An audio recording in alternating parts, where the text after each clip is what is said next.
Death's Door is a game that I had on my radar for the past few months and I just couldn't decide when to actually start it. But then it was recently added to Xbox Gamepass and I figured it was a sign. I downloaded the game right away and crossed it off my backlog.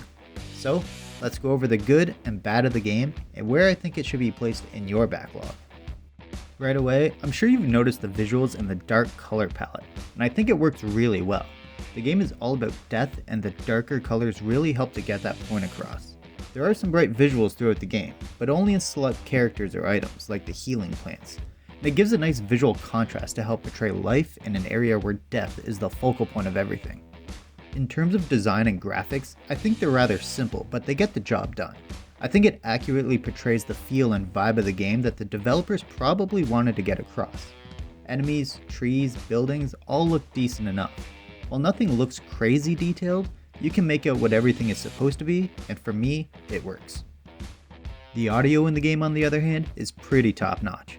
I think the music is fantastic. The vast majority of the time, the music is rather somber and it really sets the tone for the game. It's never too in your face or too quiet, and it ramps up at the appropriate times, but it still manages to keep the same feeling throughout. As for the sound effects, they're pretty good. All the weapons, especially the ranged attacks, have some good sound effects, and the melee weapons have a satisfying sound when you hit an enemy. But in terms of sound, the music really is the bright spot. The story of the game is extremely interesting. You play as a crow tasked with reaping souls, while certain characters in the game are seeking immortality. You go through a variety of locations and dungeons collecting souls and giant souls in order to open Death's Door. Obviously, there's more nuance to it, but I prefer to keep story spoilers to a minimum.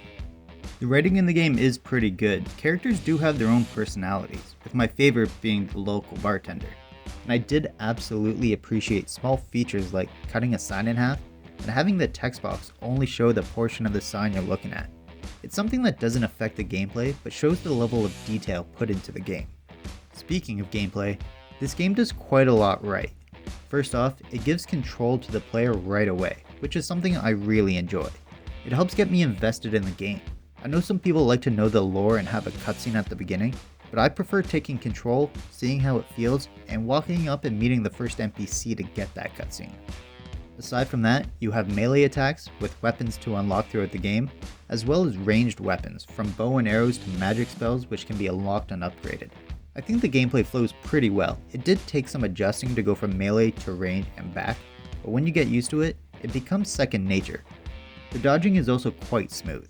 Using it to run faster from area to area, or to dodge incoming attacks, it works rather well.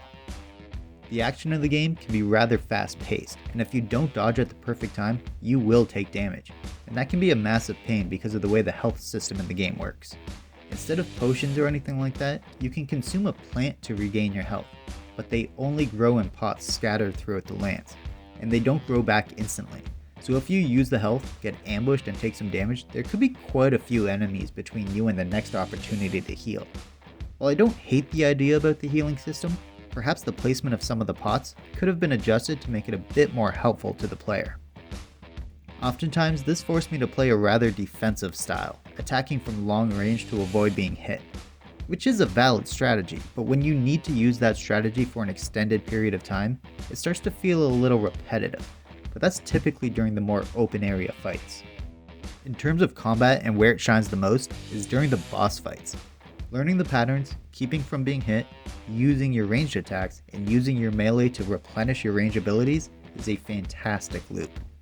But the game isn't perfect.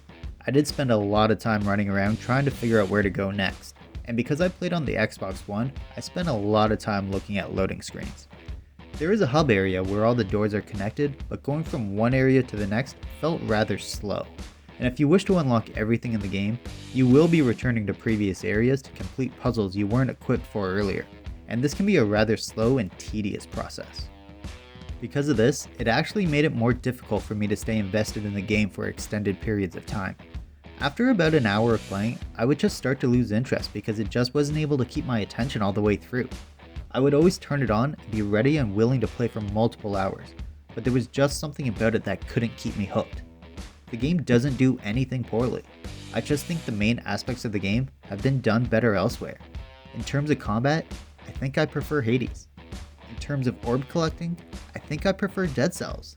And while the story is an interesting concept, it wasn't strong enough to keep me hooked when the gameplay just made me wish I was playing something else. In all honesty, it's not bad to be compared to those games, and if this had come out before both of those games, I would probably enjoy it even more. I totally understand why some people talk so highly about the game. There's a lot to like. It has great atmosphere with the visuals and music. It has smooth gameplay that requires precise timing with no frame drops. It has puzzles that are challenging but not frustrating. And yet, I found myself drifting away from the game as I tried to play for extended periods of time. But if that's my personal issue with the game, then where do I think Death's Door should be in your backlog? Even if it couldn't hold my attention, I think the game should be at the top of your backlog, especially if you have Game Pass. There's a lot to like about the game, and just because it couldn't hold my attention for extended periods of time, doesn't mean it won't resonate with you. The gameplay is super solid, and at the very least, the combat, especially against the bosses, are good enough to warrant you try this game. And there we have it, where I think Death's Door should be in your backlog. Let me know down below if you plan on trying out the game. If you enjoyed the video, please hit the thumbs up, it really helps out a lot. And be sure to share the video with anyone who might enjoy it. If you're new here, be sure to subscribe for more video game related content. If you're thinking about playing a Kirby game before the release of Forgotten Land, then be sure to check out my video on Kirby's epic yarn. Thanks for making it to the end of the video. Thanks for watching.